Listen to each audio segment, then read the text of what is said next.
one, young lady.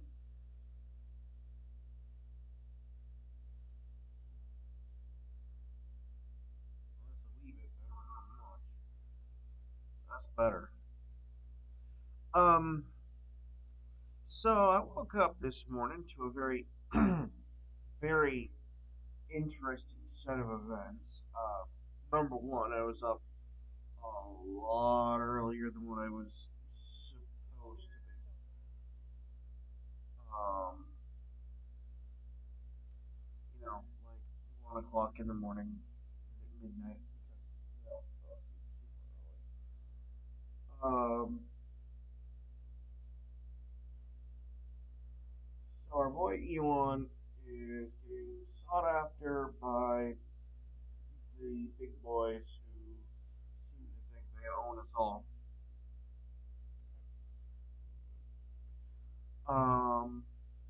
Kind of take issue with that a little bit. Number one, Twitter is a free speech platform and should have always been that. There should not have been censorship barring stuff that's obviously illegal, CP, violent conduct that exceeds free speech and stuff that constitutes a clear and present danger to other people. Now, misinformation and disinformation is kind of a gray area on that point. Um, you can do misinformation that can get people hurt. That stuff definitely should not exist. However, um, there are some types that aren't. And conflicting research is not misinformation. It is a scientific process that needs to be researched further. Now, what does that mean for stuff like the COVID vaccine, where we had different results for different people? Well, number one, the COVID vaccines were flawed in their first off approach of one size fits all. Not everyone's body acts the same, which is why everyone, including me, says talk to your doctor because they're going to know better than any moron on TV, Twitter, or otherwise. YouTube, Facebook, etc. So anything that I say here needs to go under that grain of salt approach of I'm not a doctor, go talk to your doctor. But what I do know is that everyone's body, in some way, shape, or form, it's different, even in the smallest of ways, on a genetic level, more or less. And how your body is going to react to certain things is also going to be different. So, when you try to apply broad vaccines, unless it's a singular bug that is easy to kill with a broad vaccine, then it may or may not work. So you're going to have conflicting evidence, which leads me to the more public. Excuse me, that term a cough, but that's just a morning thing for me. Um, Brings me back to a more social issue that I've noticed. Everyone likes to say, trust the science, believe in the science, don't question the science. Well, that last one's probably the most troubling one. Don't question the science. When science is about questioning and finding answers. So you're going to silence people who want to find the real answers as to why the vaccine didn't work, what made it not work. Well, my first clue is that it was a vaccine that was rushed out in a year when we all know polio took, what was it, like 10 years to become a viable vaccine. I believe it was 10 years. I can be wrong. I have to do a little bit more research on that. But the point is that 9 times out of 10, 6 months to a year, usually not enough time to put out a good vaccine. Um, so more than anything, and another thing, actually, there is a term for something that fits this bill that doesn't cure everything. It's called a treatment. Um, and some people would get on here and say, "Well, what about blood clotting?" Blah blah. I'm not going to get into that because I know the stuff that is associated with the risks with certain vaccines and why certain vaccines are being used, and yada yada. But we're not going to get into that because YouTube would probably take issue with me saying that one where I don't hold college credentials, even though I've actually incredibly the time to read a lot, like a lot. I was the kid in school who didn't have a Game Boy, so his next best source of entertainment was books and the phone book. I knew everyone's phone number and address by the time I was 12. So, at least in my little bush Alaskan town I was living in when I was 12. Actually, no. Well, that was Valdez, Alaska. So that was not a little bush town. That was, in fact, a pretty decent size, very nice town with an amazing restaurant that looked like a lodge. And I can't remember the name of it, but they used to serve the best burger and fries I'd ever had. And they used to have a Monster King crab platter, too. Wish I could go back. Um, anyway, back to the freedom of speech things. Look, at some point or another, we need, as a society, to have a conversation about the federal government when it comes to free speech and other rights. At what point does withholding or pulling money from something that was touted off as a free speech platform become a violation of free speech rights? That, I think, is probably the prevalent question for this video, and one that I don't think we're going to get an answer to right off, if I'm being perfectly honest. We probably will never, ever see an answer to that. Because the Supreme Court is not really liable to, um, is really not liable to answer those questions simply because they're really hard questions to answer. They really are. Um, Mostly on account of um, largely on account of the simple fact that it's just not something that the Supreme Court wants to deal with. Um, and that is simply put, because just like with the whole Pennsylvania Texas thing,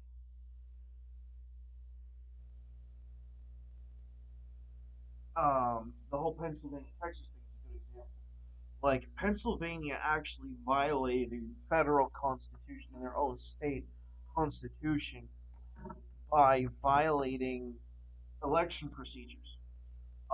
And that's actually pretty common knowledge at this point. Like you can say what you will about fraud narrative, but the reality is that they did. They did, and the Supreme Court didn't want to get involved because they felt that they shouldn't. Now, the reality is that they should have. They should have told Pennsylvania do it again, like the whole state do it again. I don't care if it changes the results. It offers the appearance of impropriety, which, if you want to have honest and fair elections, you need to at least not have the appearance of impropriety. That can't happen. Like, you cannot have things that appear wrong. And the Supreme Court absolutely should have told Pennsylvania to just do it again. And, you know, I think it probably should have fallen to the taxpayer dollar, just like everything else governmental does. And we would have just stomached it and waited an extra week. I know it would have sucked, been terrible, blah, blah, blah. Take a thing, but it would have shut down every argument about basically unfair elections, just like on the spot. The other thing is we need to, I think we need to have a better understanding from not government hired experts, not people from these corporations, but when it comes to these voting machines, I think we need to have an actual IT guy who has no connection to the government, has no connection to these companies, look at the source code and say, as a matter of fact, in fact, do like a board of 12 IT guys, have them look at the code and say, as a matter of fact, yes, this can be tampered with, or no, this cannot be tampered with. That I think would really silence a lot of this BS on both sides. Because before you say, "Oh well, it happened with Donald Trump," that's the more recent one. Go back before that, it was Hillary Clinton's camp. Basically, anytime someone loses an election over the last, like, I want to say, well, since we started using these voting machines, they've been trying to screw some sort of voter fraud. Number one. Number two, clean your voting rolls. State to state, clean your voting rolls. Dead people should not be voting. This should be kind of obvious. Um, um,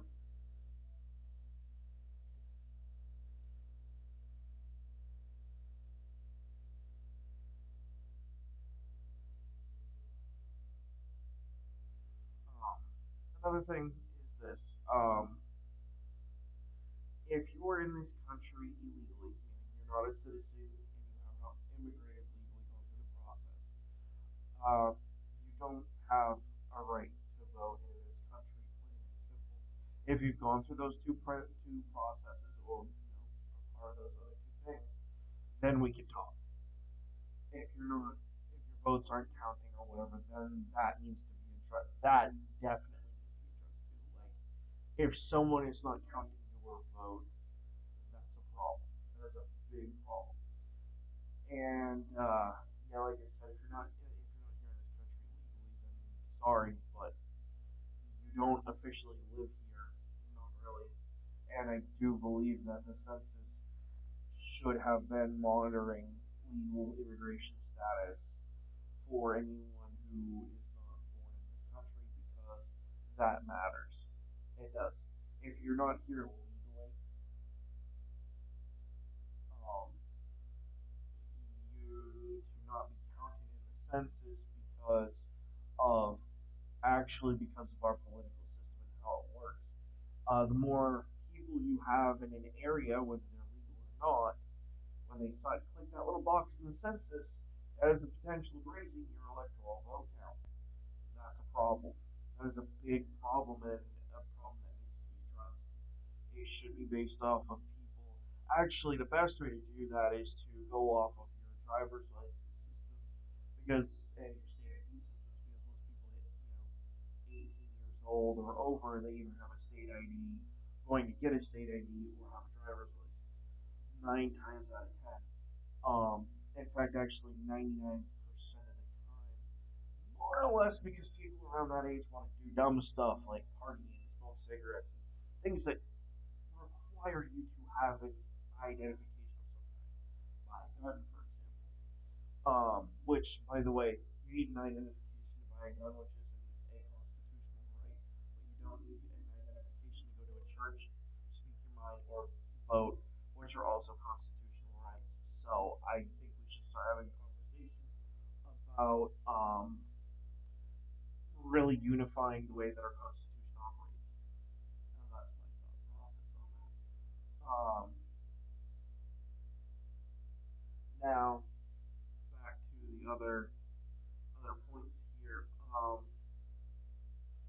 You know, you need to silence these people who are going to naysay the elections, right? And the problem with that is, and I do realize this too, is that even if you do go, like, let's say we went right back to good old fashioned paper ballots, which I think would be the best way to go, you're still going to have a handful of people out there saying your vote still doesn't count or that there's fraud somewhere.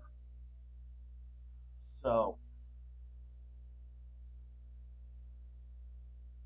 um, the big thing I think that we need to focus on here, though, is the government does not have the right to restrict your free speech as long as you're not endangering someone else. Now, when it came to COVID, questioning the science was seen as endangering someone else. A newsflash for you there, bud. Science is not a safe art. Far from it. In fact, most of our sciences have killed lots of people. Just ask Albert Einstein and the whole science crew surrounding the atomic bomb and how they felt after that. A lot of science is bathed in blood, destruction, and post sitting here saying that COVID is somehow different. It's just hypocrisy. It is at this point, and no one took it seriously. And I do mean that, no one. In fact, 90% of the people that I know, it was more just a headache for them because then they had to make sure they threw up the disclaimers of I'm not some sort of COVID expert, blah blah blah blah blah. It was just annoying. And that's another little fucking icing on my cake. Somehow our society is dictated to by the experts. A little secret about experts. Experts can be bought. Experts can be bought and paid for.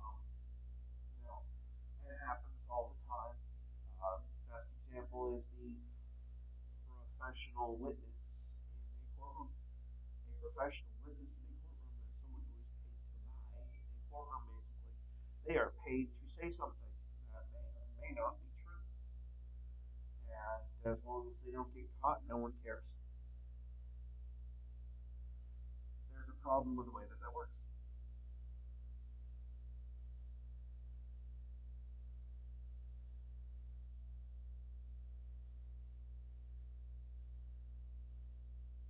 Um,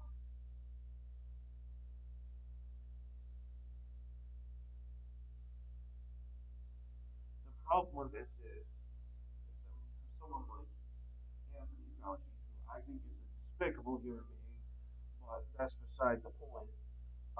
My personal feelings aside, and I probably should kind of put that as a disclaimer that I can't stand him. Even if, even if he found that this vaccine was viable and you should get a shot in the arm, all right, you have your 6 months to a year to make the vaccine, right? Okay, that's not a viable time to make a vaccine. They call it a vaccine. They should have called it a treatment to lessen the effects of the side effects of COVID 19. That would have been an acceptable alternative. But then turning around and mandating it based off of the word of one man who has only seen a limited number of cases, not a large majority of cases, and should have been saying this should not be mandated in any way, shape, or form. This needs to be recommended highly, not mandated. That should have been the words out of his mouth. I think that would have lended a lot of credibility to this man, who could have even increased his credibility by saying, you also need to go talk to your doctor about your risk factors. Another mistake that we made politically was giving these companies carte blanche to do everything without fear of lawsuit. Look, pharmaceutical companies do not need that kind of power and that kind of reach. And this is coming from someone who is eyeballing stock in Johnson and Johnson. Um, Look, you need to have tight reins on pharmaceuticals because pharmaceuticals, while a majority of them in this day and age, I'd argue, are for good, there are a very decent portion of them that can be used for bad. And I don't think there's anything um, what's the word, conspiratorial or oh god, what is the word I'm looking for? Conflicting, controversial. I don't think there's anything controversial about that take, really. Because it is true, you do have a handful or more of vaccines, medications, pharmaceuticals that are advertised as one thing but aren't, or are pushed as being something, yada yada yada. And it's just the whole thing. I'm also going to say that science is an ever-changing thing. It's not a solid. It's not really a basis for solid footing. I mean, there are some things that are, gravity, nuclear bomb, tobacco causing cancer, etc., etc. These things are true, but even the tobacco causing cancer doesn't happen 100% of the time. I'd say there's like a 2%. I could be wrong about that number that don't, and another percentage of people who get cancer and still chug along anyway, which those are some pretty mad labs. But um, it's hard for me to sit here and listen to all answer to the question is this: uh, we don't need censorship. We don't. We need community engagement and not just echo chambers and thought space bubbles. We need people in like we need a civil war, but not in the traditional sense of the word. No blood, no guts, no hacking, no fighting. It needs to be had out on a social media platform where everyone jumps on their keyboards, their cameras, or whatever, and just goes to town, gets it out of their system. I think 90% of this country, if we had a way to do that, and really just like when it comes to verbally addressing the public square, really getting into the meat of it, just sinking their teeth into the situation. I really think we could solve a lot of our problems by letting that happen, getting it out of our systems. Sure, people make enemies, people make friends, it happens every day. But we need to stop babying every person online. I understand there are kids online, that's fine. And we can put them in their own separate debate things, like have a Zoom classroom debate where everyone takes their turn. That's fine. It's fun. There's nothing wrong with that. In fact, I encourage it. Uh, but like, I feel like we need to have a way online to actually express our grievances. I don't think YouTube is quite that yet. Mostly because no one's really paying attention. Not really. I mean, look, if you're a politician, you watch your YouTuber and you kind of go off of what they say a little bit, or you're on Twitter too much, or Facebook. Good lord, if you're on Facebook. The problem with our politicians is that a lot of the ones on the left and a large plurality of the ones on the right, they're relying too much on social media and polling without actually going out and talking to everyday Joe. Like, I understand you go to DC, you're stuck there for weeks at a time, and it sucks. But like when you're home, spending time with your family, you go out shopping, pull some random dude aside and say, "Hey, we did this in Congress last week. I want to get your opinion on it." Just a random guy. And this goes to, I think, a food quality and improvement process mindset that I've developed. Sometimes a random test out of nowhere can catch something wrong that you didn't notice before. And I know it's kind of dumb, it's innocuous, getting one person's opinion out of the blue is just kind of like this thing. But yeah, I think that would be like really important, and not just go back to the same person over and over again, but maybe build up a small database of, well, not only database but personal black book of people that you can reference to kind of get the temperature of your community and your state. Get gauge how they feel. Not just conservative if you're on the right either. Go to your leftists. Go to the guy who's got a Biden sign in his yard. Bring up what's going on in Congress and say, hey, this is what we're thinking about doing. We want your take on it. Take notes.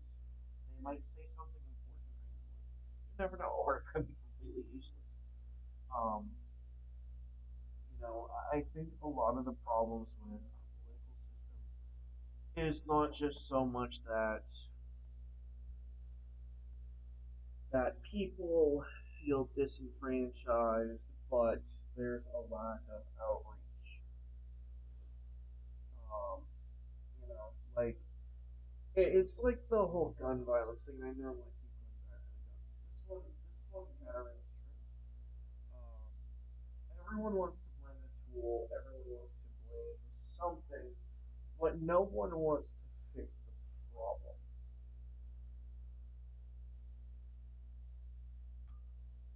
So I guess what I'm really asking people to think about, if anyone even sees this, is address the problems. Don't play the blame games, you know? Like, everyone wants to jump on the whole, oh, well, it's woke, or, oh, well, it's conservative, cis male, blah, blah, blah, whatever, anti woke, or Chad, or whatever you want to call it. Oh, by the way, that thing I had in my hands is my keyboard. I just don't. I don't think playing the blame game, is productive. Unless there's actually been a crime done, then of course it is because justice requires blame to some degree. Um,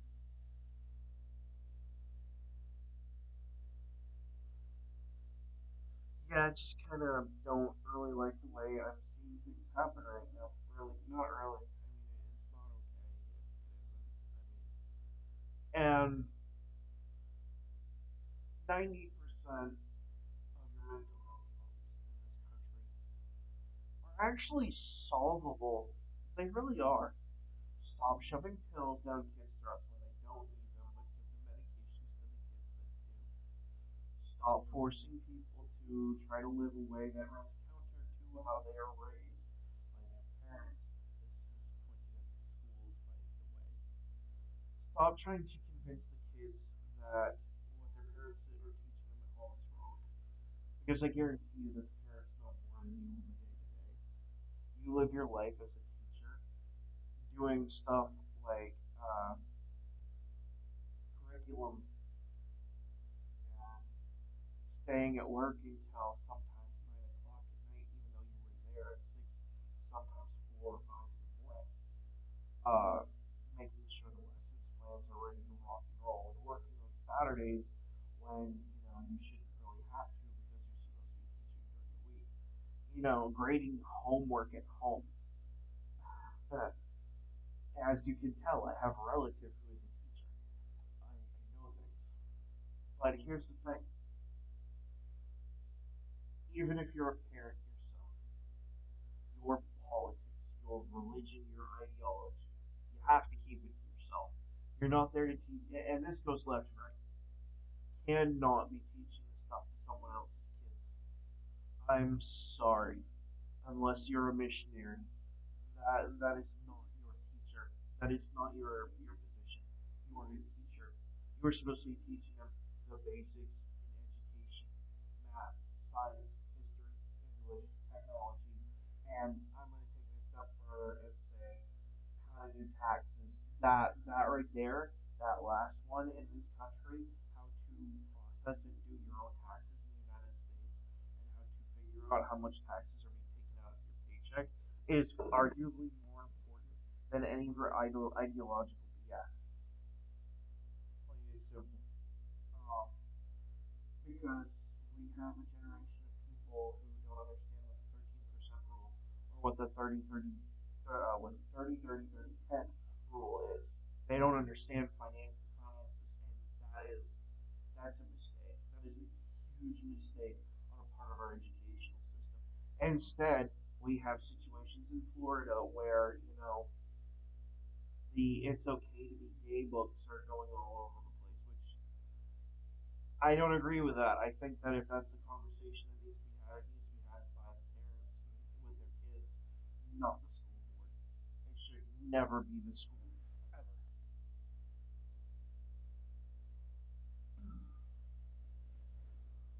And I have a reason for saying that. As a parent, it is my duty and my right to make sure that my daughter is raised the way that my teachings, my understanding of my family see fit, and her mother's family too. Um, God bless her. I love my little girl. I just hope she doesn't end up with one of these brainwashed teachers who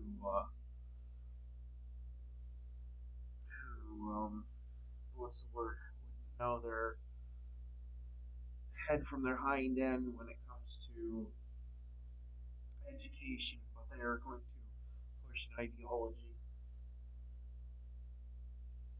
And oh, by the way, that goes to the right too. Like, I'm all for gun safety and weapon safety being taught in schools, and I think that that's probably the number like 4 or 5 on the list most important things that are not taught in schools but should be. And that's not just for guns; it's for knives, it's for everything. Like that, and bringing back home ec, like and making it available for men and girls and boys both. Because there are a lot of guys out there who need to know how to cook. The closest thing to a home ec class they'll ever have is YouTube, which I'm not discrediting YouTube on that.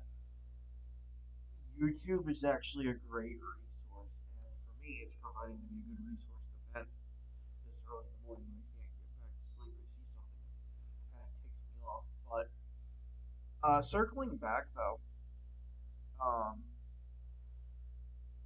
the federal government and the European Union going after Elon Musk over I don't agree with it. I don't think they should say two fucking words about it because the reality is that Twitter is no longer a fact-based platform, and it never should have been a fact-based platform. It should have been a free speech-based platform. Plain and simple. You speak your mind, you get your tidbits out there. The advertisers like to comment or whatever, then you get your 0.01 of a penny or whatever it is. Um, and there you go. And then once you have enough engagements or enough comments, and those pennies start adding up, then you get paid for it. But like, I don't think we should be sitting here dictating free speech realms. Um, I don't think we should be dictating content in free speech realms, with the exception of the obviously legally important. And some people would say, well, what about morally important? Well, morally important is a subjective term. Um, there are some things, though, a lot of things that overlap with legally important, like murder, CP, gambling, is kind of in that too, prostitution, assault, the stuff that is already not usually allowed on a lot of platforms, and a decent amount of platforms don't allow anyway. Oh, are not allowed on these platforms anyway, even in some cases.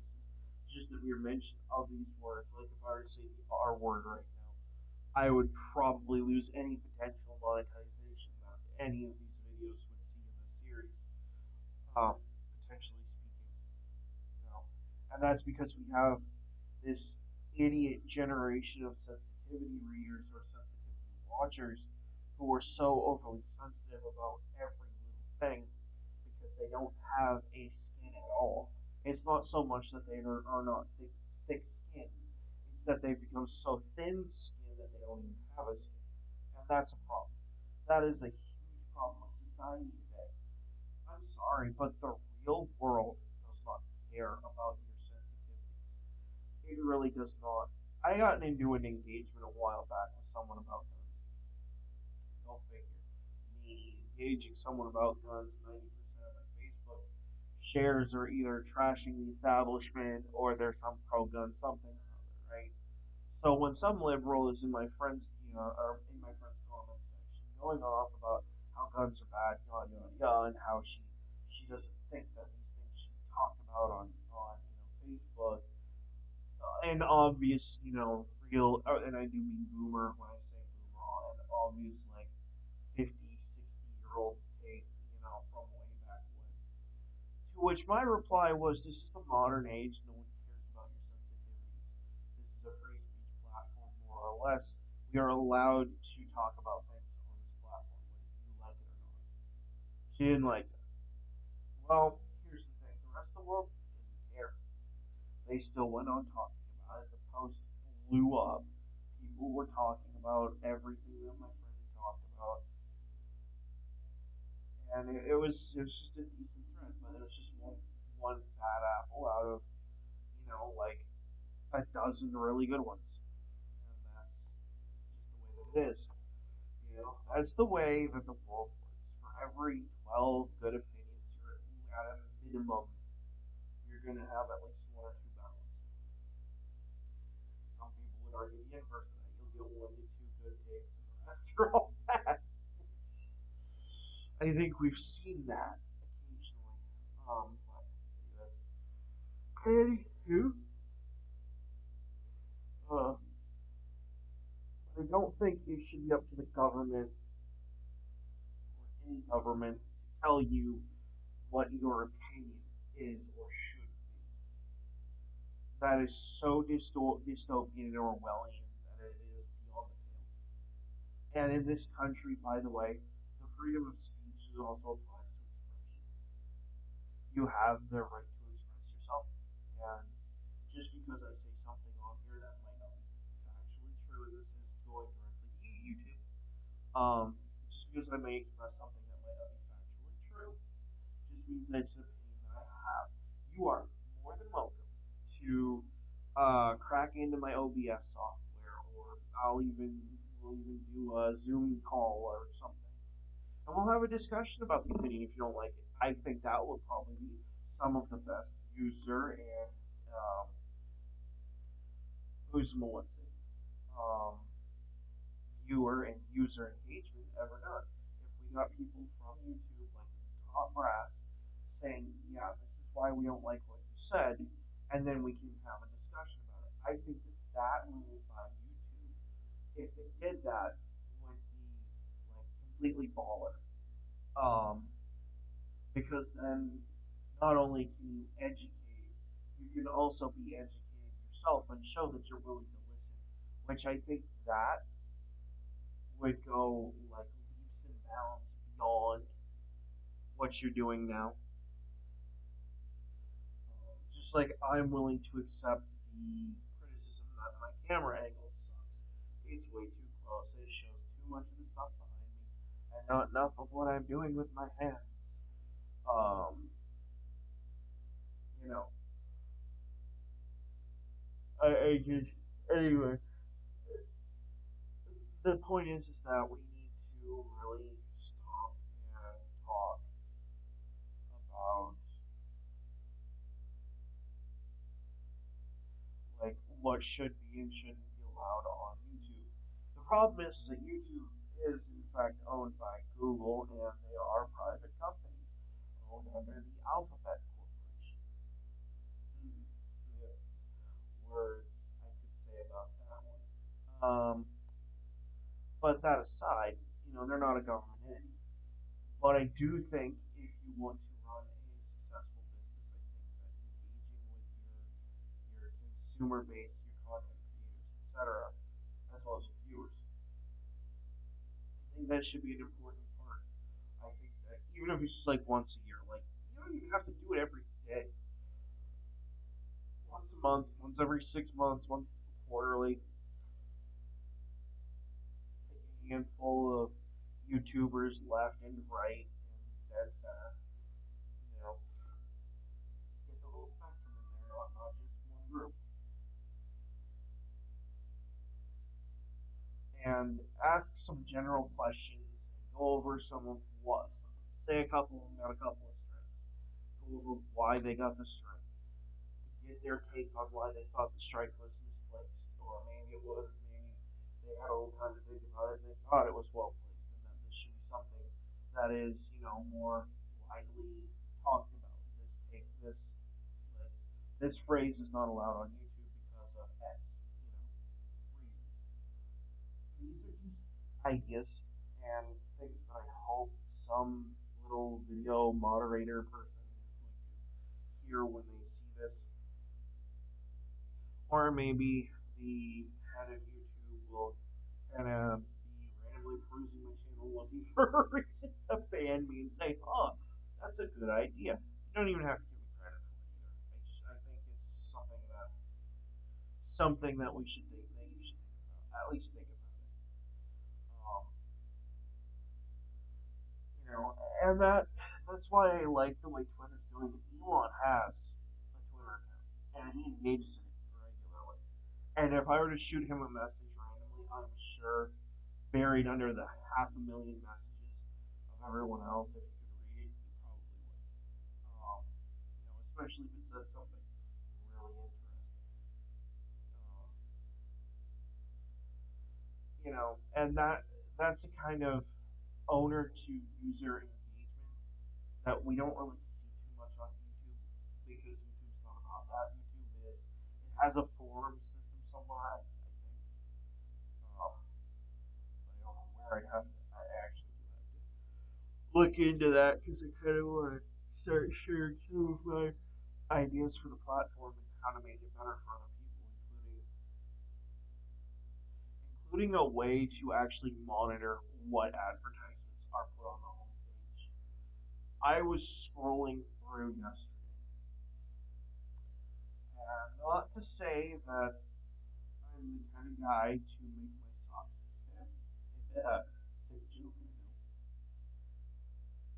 But when I was scrolling through my feed, I saw a picture of a somewhat attractive, albeit heavier set, artificial intelligence artwork thing. Now, this is somewhat self-reporting because I know how the algorithms work, especially for advertisements. I know the data collection processes. And at some point in time, yeah, I probably did look this stuff up.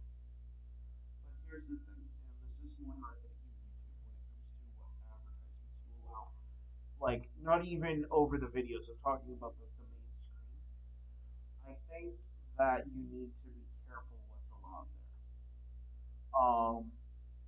Because I was scrolling through and there was an image of an anime artificial intelligence artwork girl with a shirt on. I mean, and the shirt you could see right through it and see everything. Now, me personally, I'm a guy. Of course, I don't have a problem. But me personally, as a father, if my daughter, because sometimes I put music on YouTube on my TV, if my daughter had seen that, I probably wouldn't have been too happy about it because she's only like 5. I don't need her seeing that, thinking that that's acceptable behavior because it's not. It's obscene. It's terrible. And yet, you guys let the advertisers put it all over the homepage, and in some cases, right dab smack in the middle of the video. Yeah. Now, sure. Okay. I'm the sick puppy that gets labeled off as being weird or twisted in the head because I like the girls with guns, the girls with guns genre in anime. Like that's my shtick. When it comes to anime, if it's a chick with a gun, I'm happy. Best anime I ever watched was the original two runs of Ghost in the Shell. That's the original Ghost in the Shell, Standalone Complex, and Standalone Complex the second game.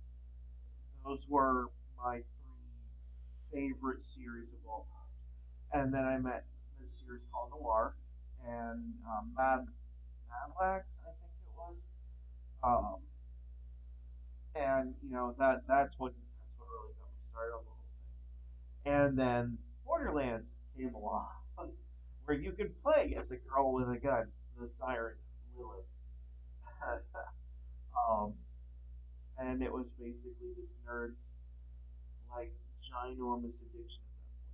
Now, anyway, my point is that I am okay with the fact that I am that way. I am okay with the fact that there are other people that way. I'm not okay with the fact that this YouTube channel is used for sometimes recreational. This YouTube channel is for recreational use. Anyway, jokes aside for a minute, I'm not okay with the fact that occasionally I'll be scrolling through Facebook and there'll be some bizarre ad that my 80-year-old grandmother sees, and I have to explain how your advertisement system works for the billionth time. I have to explain to my daughter that the woman with her breasts hanging out of her clothes, barely wearing anything else if she is. Um, I get really tired of having to explain to her that that is not acceptable. When you're on like a camera or in public, that is acceptable when you're home alone. And that's just like. And then once she gets older, we're gonna have the birds and the bees and the boys. Oh boy, not looking forward to that. Really not looking forward to that.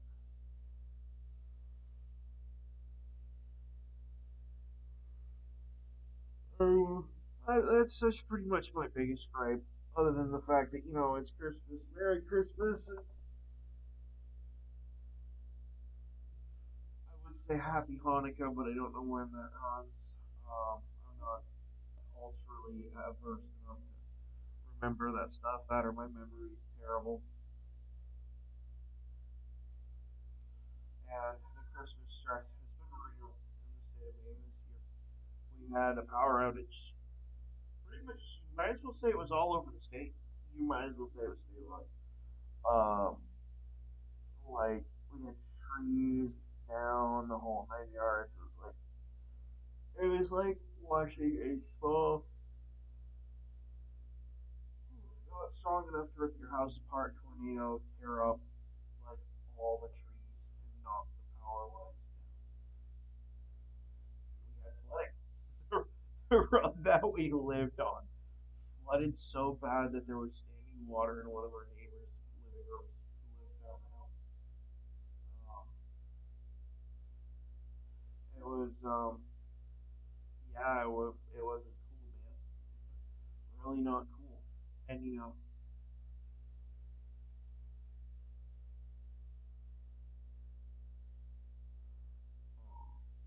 I guess you could actually title this video um as the first really designated oh really episode two. This will be kind of these will be put out at random. These will not be consistent at all, by the way. Like this is just me when I see something that has me incensed to do a kind of speech about something or some other stuff. And I am gonna look into doing better video editing and having a better setup so people can actually see me, see what I'm doing. Maybe even at some point if things get to that point, we might turn this into interview process with people. Move it off to a later time of day. Try to get some people in here, maybe even a local pastor or two, and talk religion. The thing that no one really wants to talk about. The thing that I'm probably gonna start doing too.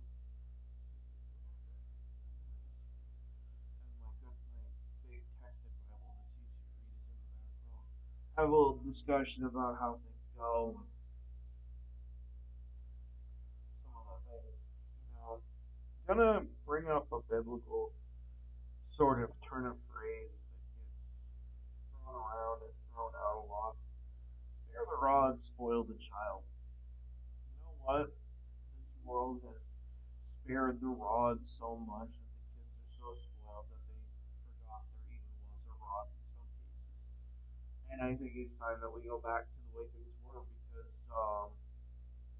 yeah, we have 20, 30 something year old adult children who are adults, but they act like children and are in their heads because they don't have self discipline, obviously. Look at the last 10 years. Do I need to provide a specific example, or do you want to actually go back and look at the history yourself? Because, really, that's what it's going to boil down to. Either this is going to be a live stream, or I'm going to go dig up video footage from way back from these companies and bring back like footage of the Summer of Love and the December, no, not December, the other July or January riot where people were burning stuff down in D.C. when Trump was president. And, I'm going to show you specific point by point examples of these people acting like children, even though they're adults. So, I want to leave it there, but y'all kind of figure it out for yourselves what really needs to be done. Probably spend a couple of minutes after I get off of this stream. Uh, I took what Mr. B said to heart. I'm always trying to improve something about my stream. The last couple of times it's been the lighting, trying to figure that out. It's been a nightmare, but we'll figure it out eventually. I mean, the biggest problem that I'm having is like how do I get the lighting to work right without having a lot of glare? Like if I drug that light down and put it right behind my head, y'all would go blind from the light from around my head, and I'd look obnoxious. Um, so it's just kind of a what do I do moment, you know? I mean,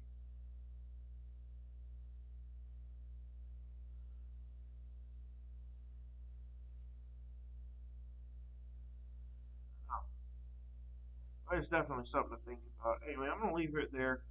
Y'all have a great day. Merry Christmas, Happy New Year, Happy Holidays. On the note of my other series, that's the Remnant 2 series, we're going to be changing the way that that's handled so it's only handled like once a week because I'm starting to feel like that particular video series is not going to do well. I don't think single player games are going to do too well anyway. I'm probably going to have to bump up to some sort of multiplayer something or other, even if it's an MMO. But it's a discussion I need to have with other people who also have control over the budget and the way this YouTube thing is handled. I'm not, no, I'm not the only person involved in this project. There's actually like two or three other people involved. This YouTube project is actually sponsored by like three other people. So you need to, I do respect that. And I also respect that, they support my opinions on this show as long as they're not too outlandish. And I do know that some things that I will say will kind of border or brush up against that, but that's just the way it is. And maybe if they break their camera shyness, I can get them to join in. But until then, that's probably just not going to happen. At any rate, hopefully everyone has a marvelous, marvelous holiday season. I know I've had an okay one except for the power outage that we just got slapped with here in Maine. Um, yeah. Peace.